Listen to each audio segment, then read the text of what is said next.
Hi, kids. It's another one of these Doctor Who things. Now, before we get to the subject at hand, a very cool thing dropped today. A mini episode, sort of a build up to the 50th anniversary special called The Night of the Doctor. Now, you should really go watch that right now. I've got it linked down below. I want you to go watch it because I'm going to talk about spoilers in it. And I don't want you to be spoiled regarding it because, oh my god.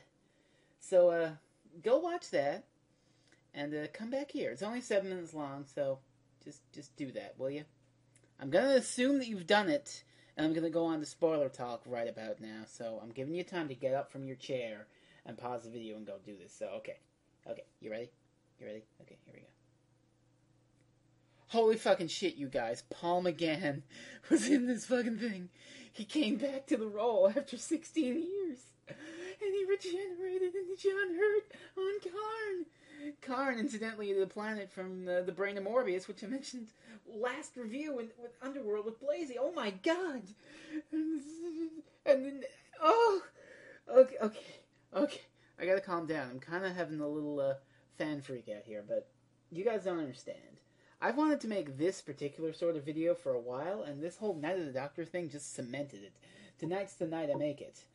We're going to talk about the 8th Doctor. It's not a review, more of a sort of guideline, because getting into the 8th Doctor is a bit different from getting into the other ones. I mean, if you want to get into the Sylvester McCoy era, you just watch the Sylvester McCoy era. You want to get into Tom Baker, you watch Tom Baker.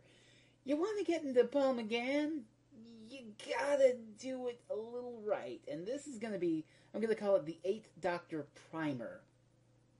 There's 3 ways you can experience the 8th Doctor.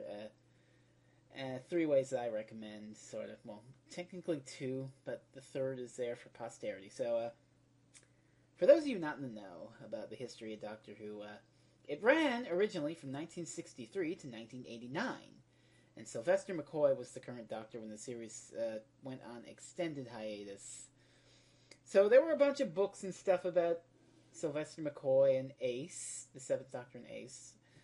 And nothing really happened for most of the 90s. There were books, and there was The Dark Dimension. That didn't pan out to anything. Then there was Dimensions in Time, the 30th anniversary. It's on YouTube, if you dare to look at it. It's not very good. Not very good, no. But then, 1996, holy shit. A TV movie starring a new Doctor, yeah. Sylvester McCoy comes back in this movie, and he regenerates into the 8th Doctor, Paul McGann.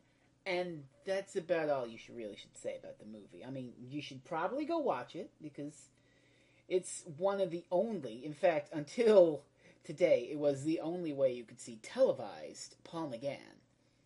And he's pretty good in it. But the rest of it kind of sucks. I'm not going to give it a full review. I'm going to link again. This thing is just going to be full of links. Jesus. To Nash's classic Doctor Who review. Now, I know what you're probably thinking. That guy with the glasses. Uh-oh. No, he's actually pretty good. It is a plot summary with jokes, but he does go into the history of the making of the thing a little at the start. And it'll demonstrate just why the 8th Doctor TV movie flopped. But, again, if you want to go see it, you can go see it, I guess. But I wouldn't really recommend it, I don't suppose. Because there's better ways to do this. The better ways being Big Finish. Now, Big Finish, they're an audio production company. They make audio dramas for a lot of cool sci-fi properties. They do Doctor Who, of course, which is why we're talking about it, but they also do stuff like Stargate, Blake 7, and some other things that I don't really know. I bought Blazy a Stargate audio once for his birthday, because he likes Stargate, but I mainly know him from their Doctor Who stuff, and it's really good. There's so many of them, and they're really, really great. But here's the thing. This is where Paul McGann sort of thrived as the 8th Doctor. I mean, you had books, too, and I guess you could look up the books if you want. Vampire Science is a good one, and Alien Bodies, I guess? But I don't want to talk about the books because I don't really. I like reading, but no. You want Paul McGann, you want Big Finish. Now, if you're going to get into Paul McGann and Big Finish, there's two starting points I'd recommend, and really you can pick either one of these. The first being an audio called Storm Warning. Now, Storm Warning introduces a new companion for the Eighth Doctor. Charlie Pollard, or Charlotte Pollard is her full name, an Edwardian adventuress on board an airship. And, Storm Warning, it really isn't the best audio in the world.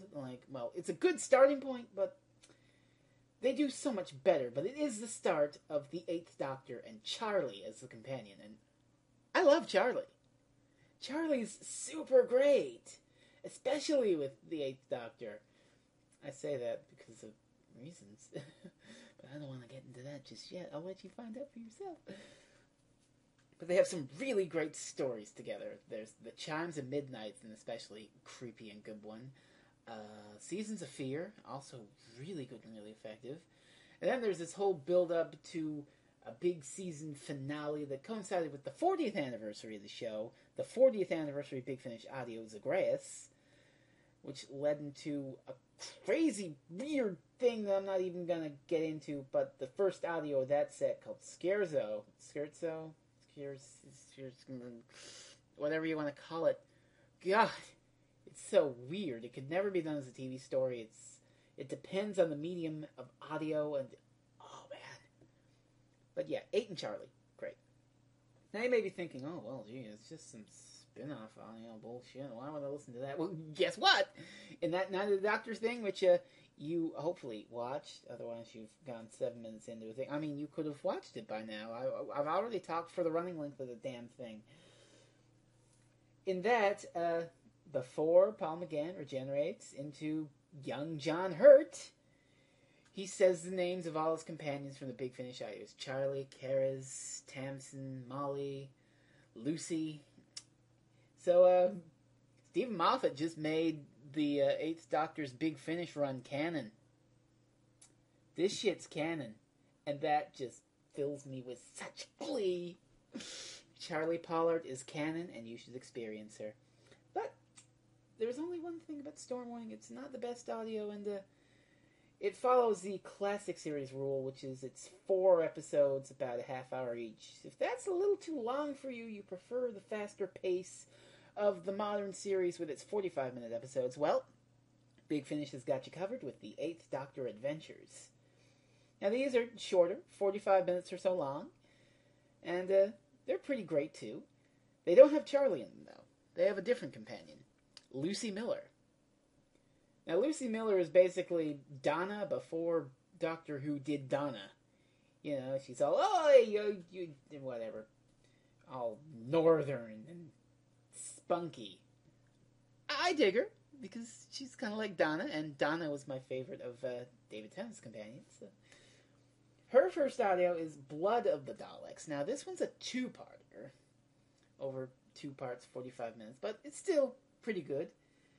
And this one has its moments. The 8th Doctor audio line does have its moments. I mean, I haven't gone through the entire 8th Doctor Adventures line with Lucy Miller. I still need to get at the Season 3 finale. But the Season 1 and 2 finales are phenomenal. It's kind of like the modern series. It builds up, lays down its plot threads over the season, and then bam! Big events. Big things happening. It's good. It's great. And you want to know the best thing? Because of this whole Night of the Doctor thing, all of the 8th Doctor audios are currently on sale. So you can get Storm Warning for $3, or any part of Blood of the Daleks for $5. Hell, all the 8th Doctor Adventure audios are $5. So, damn, I wish I had money to take advantage of this. I don't know how long I'm gonna need it, but we'll find out. God, we'll find out. Okay. I think I've blabbed enough about the 8th Doctor, and I really would like you guys to check it out. I don't know how many people watch these and check out the stuff, but the 8th Doctor, even though he had kind of a bad TV movie, the Big Finish audios make up for it, and they're really good. And I'm incredibly glad that Paul McGann got to reprise the role and actually do the on-screen regeneration. Even if it was into young John Hurt and not Christopher Eccleston. But a man can dream. A man can dream. So next time, maybe I will watch Brain of Morbius. Maybe I won't. I don't know what I'm going to do next. We'll find out. I am so stoked for the 50th. You guys don't even know. Physician, heal thyself. See you later.